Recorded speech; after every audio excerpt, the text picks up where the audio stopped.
IC 엄마네 combination 새로운가 간.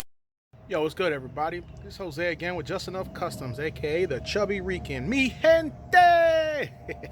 What's good, everybody? Yo, I'm working on my 2015 Dodge Dart. I'm putting it back together. It was in a collision. Putting body panels on and stuff. We'll be going through the step-by-step process of what I've been doing lately. Right now, I'm working on the control arms because the bushings on these things are horrible. They've been on here ever since. I'm assuming the car has been brand new. I bought it used, fairly low miles. I think I got it with like 32,000 miles on it.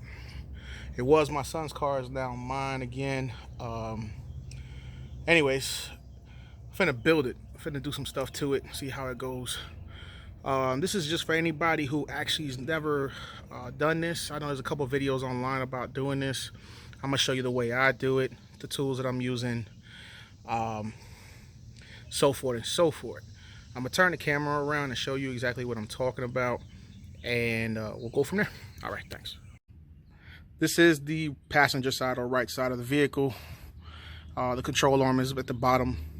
Now this is going to be a lot easier for me because the fact the bumper is off due to the fact I am replacing it. I have to replace the fender, the hood, headlights, some other bracketry. Car was in a rear end collision. But anyways, let me see if I can get down to it. You can see what I'm talking about with the damages. If you see it, the bushings are broke. See how the bushings are cracked?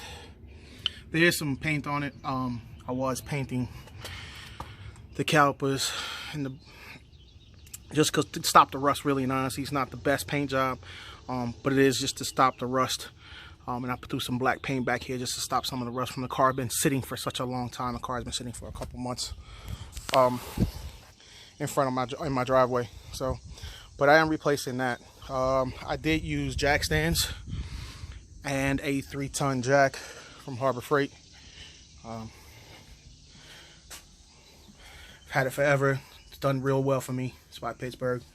Probably time for an upgrade, especially a low profile one. Now, this vehicle, this is how I recommend anybody to do it.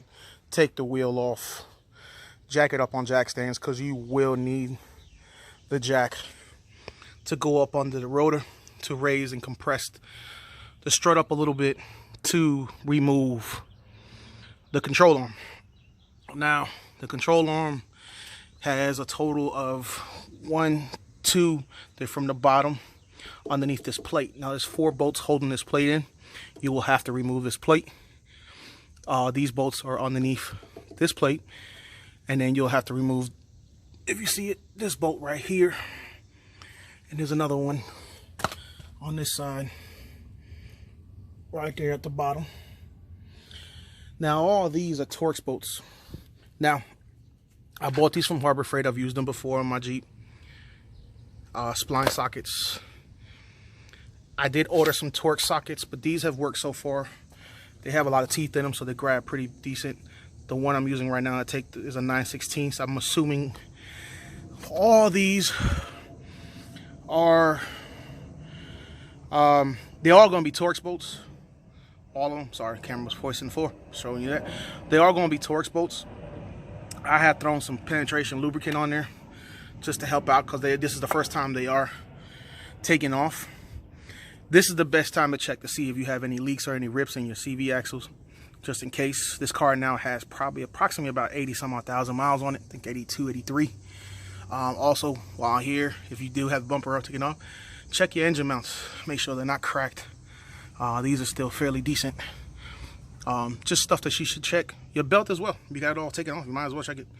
Check all your pulleys and stuff. Make sure nothing looks bad or worn out, especially if your vehicle has a lot of miles in it.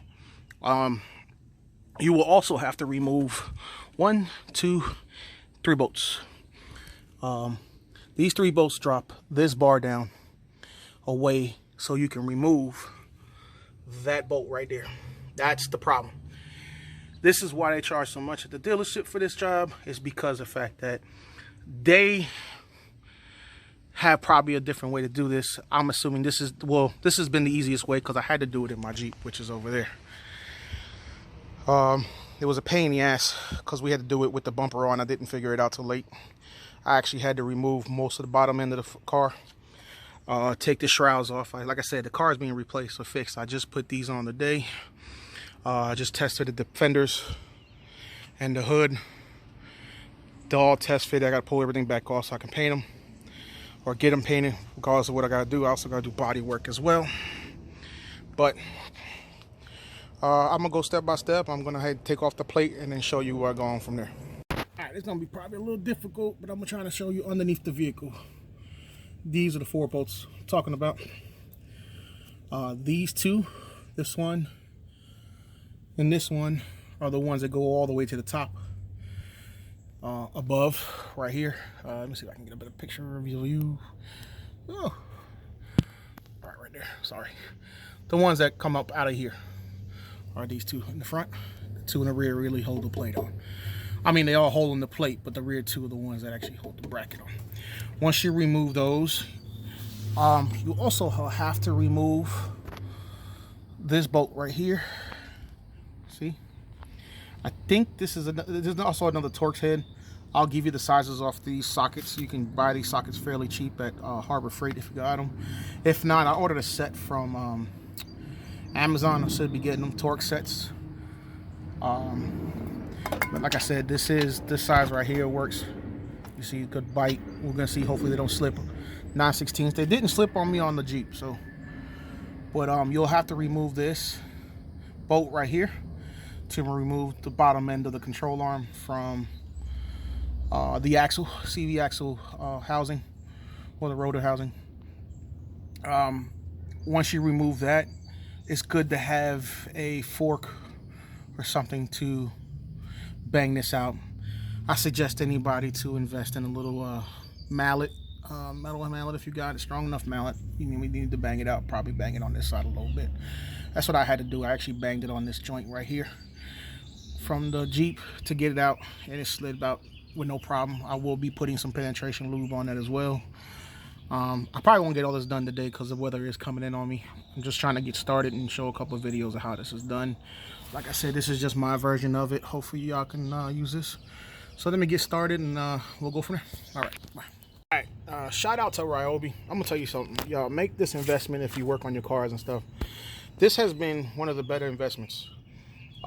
This impact wrench using a lithium 18-volt Ryobi 3-speed. I always have it on 3 to take off most of these bolts because it takes them off pretty quickly. Also to take off the wheel. As you see, the plate came off. This has been a great investment though. Make sure to buy one. If you do this stuff a lot at home, this comes in handy, especially for stuff like this. But there's the plate, 4 bolts. You can see from this point.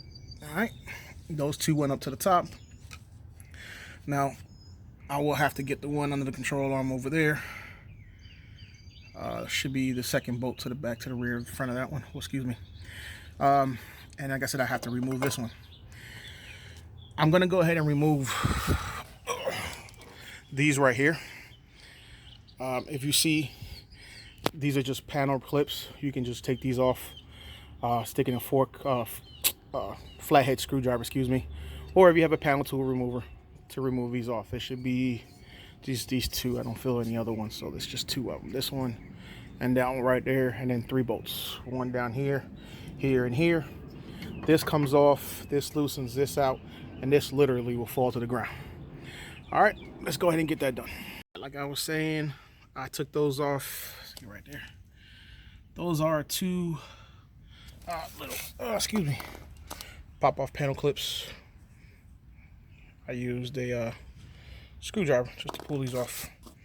Now, this is a 15mm socket. I do have it in that multiple teeth, so it's gonna grip pretty well. I'm gonna try it out on this one.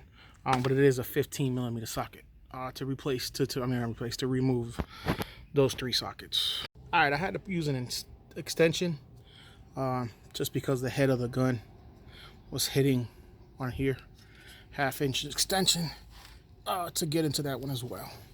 Just a quick reminder. Just trying to go step by step so you guys know, just in case you guys run into the same problem. You can also take these off with a ratchet and a long extension. See how this one stops right there?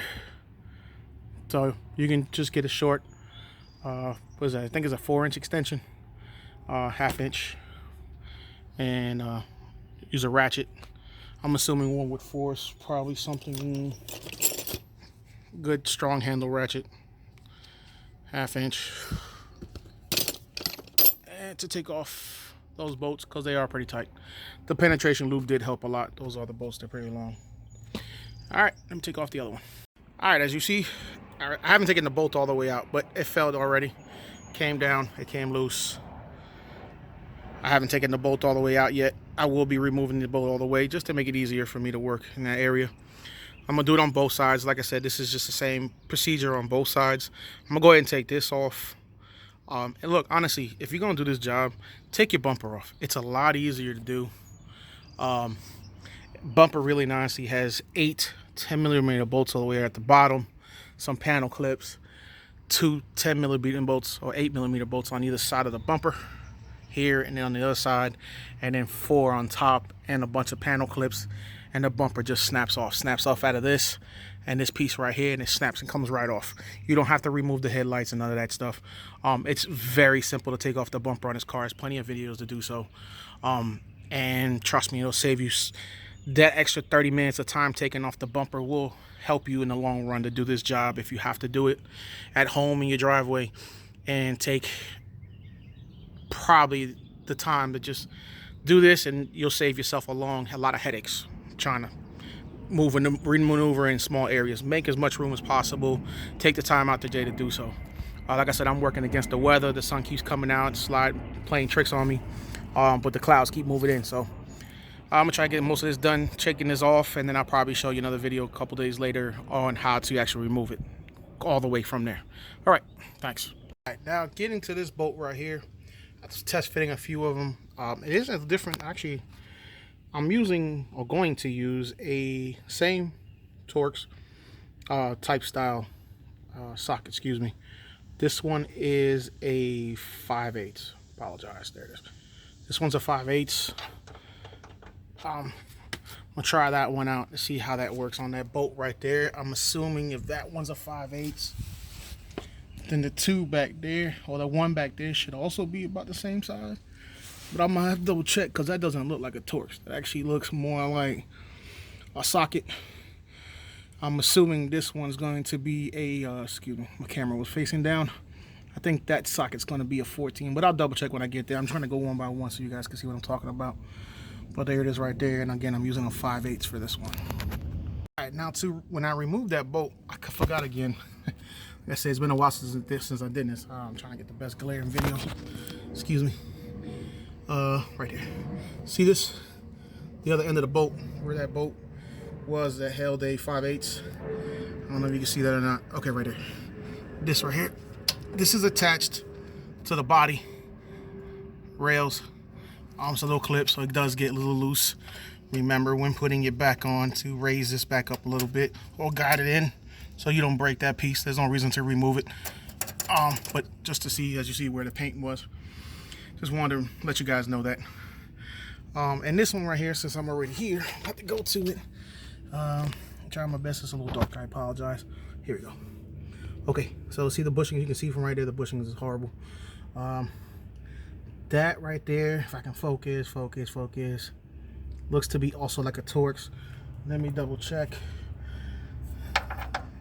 So this one is the same one I used earlier. It's a 9/16 on this brand. I'm using a 9/16 on that bolt right there. Apologize for the video, a little glary, but yeah, like I said, it is a 9/16 bolt socket, excuse me. Like I said, this one has multiple teeth. It grips really well. They were well worth the price at Harbor Freight. They haven't failed me yet so far. They're doing really well. So and penetration lube, people, it helps. All right, get back at you. Now in removing this bolt right here, I had to use an 18 socket wrench to hold the top bolt, nut, excuse me, hold the top nut. And this is the bolt that came out. And like I said, I did use that 9/16 socket to take it out. Now I'm going to work on the one behind the rotor. See, shitty paint job. Like I said, I just threw that on there so it wouldn't rust so much. I mean, the car's been sitting, so. And these will eventually be changed. All right, y'all, we back. Taking off the blast bolt. This one right here, which is the one behind the rotor. That right there will be a that is a 7/16. Let me just double check if I remember right. Yep, 7/16 socket on using this kit, or these sockets right here. Multiple teeth. And then on the other end, you see right here, right there, I have a wrench. This is a 5/8 to hold the bolt. Right there, 5/8 to hold the bolt on the rear end to pull that off, to pull this off, this last bolt off, to get this control arm out. I did leave this one in for right now just to hold it up a little bit. It's probably not going to fall out. I just left it in there for right now. I haven't pulled it all the way out. But as you see, we're almost there. Go ahead and pull this one off. All right, now what I did was I jacked up the rotor, compressed the strut a little bit to try to remove the bottom of the control arm a little bit easier. It's a little bit straighter. Hopefully this will help out. I think I did the same thing with the Jeep and helped it out a little bit coming out.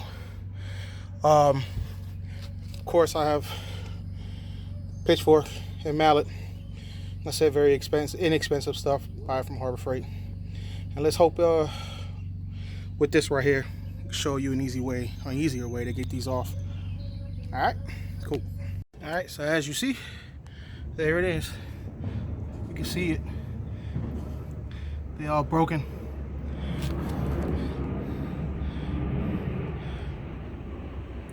Really and honestly, these go back. Some of these are refurbished. I think the one I bought, the remanufactured one or built one, they just replaced the socket, the bearing kit here, and up there. But as you see, I took me a couple of whacks. I finally removed that bolt. Once I removed this bolt, this shit fell right out. A few more whacks and it came right off. This helps so much. Makes it so much easier. Even putting it back in is going to be a lot easier with the jack. If you don't have a jack, you can still get it done. You're just going to have to play with it a little bit. it's going to be a pain in the butt. But you can definitely get it off. All right, let me go ahead and put it back on. Show you the finished product. All right, so here's a replacement part from TRQ. Actually, I bought it from Parts Geek. Part numbers are right there. Sorry, trying to get it for you. Right there. I caught this on a really, really good deal. As you see, it's made in Taiwan. This part comes off. It's just a cover. I bought them from Parts Geek. I think it was $189.95, which is a really good price if you're not trying to spend a boatload of money on fixing these. These probably will last you a couple more years if you don't drive the car real hard. Like I said, I've had the factory ones on since those came on from factory. Those are the Chrysler ones that you can tell. I always put these parts beside each other just to make sure they are actually identical, or at least similar. And they are. You'd be surprised some of these parts come and they're a little bit off. Y'all should know that by now. Especially stuff that's not made here. Anyways, I'm gonna lube up the bearings a little bit, not much, just with the same spray. Be easier to slide them back in. Clean off some of that stuff, down dirt and everything around the bolts and areas like that. And finish this up. All right, thanks. All right, y'all, we back at it. Next following day. The easiest way I found out to do this, as you see, I removed the rotor, removed the caliper, little makeshift hook. And what I did was I went ahead and added grease. You see, grease used. I just used SCP all-purpose grease. Comes in handy. And I put grease on all the edges so they can slide in with a few taps. Makes it easier as well over there. I went ahead and put this side in first. Then I went ahead and hammered this side in first. This side second. Put the bolts in so they wouldn't move. They're not tightened down, as you see. And then what I did was stretch this, removed the rotor, the caliper, the dust shield. The rotor was held on. I used again these, and I used a 5/8 socket bit to remove to remove the rotor. These bolts right here to remove the rotor. And then I took the dust shield off. See the rotors right there. I took the dust shield off. The dust shield had like these are 10 mils. I removed 3 10 mils and took it off. What I did was I moved this around till I was able to get the stem lined up as straight as possible in there with this. And then what I did was I straightened out the wheel as best as I can. As you see, it's not completely straight. It's turned a little bit to my left, to the driver's side. And then I was able to wiggle, and then just hammer down on the here a little bit. I used the mallet, banged it a few times. I put a lot of grease so it'd be easier to move in, and pop, and went in. Now pretty much is just to go ahead and put the bolts back in, tighten everything down, and repeat the same process on the other side. Trust me, this took me a minute to figure out the best way possible, the easiest way possible. Remove the rotor, remove the brake calipers, remove the dust shield. Gives you playroom in this. That does come in handy. Lift it up a little bit if you can. If not, do it by hand. Guide the control arm into the hole with the stem. Guide it in as best as you can, straight as possible. Turn the knuckle left or right till you get it as straight as you can with this stem, and then start banging it in, and it slid right in with the grease. All right, let me go ahead and put the bolts back in and show you all put back together. All right, so here you go. This is the final product, a finished product, as you say. Went ahead and put it back on. Everything's back on the way it is. Haven't set it back on the ground yet. Got to do the other side. But I hope this video helps. And if you have any questions, please leave a like, share, comment, subscribe, all that good stuff from YouTube. You know how it goes. But definitely leave me a comment. I'll try to get back to you as soon as I can. I'm usually good about responding to my comments. Thanks again for watching. And good luck. Hope this helps. Thanks.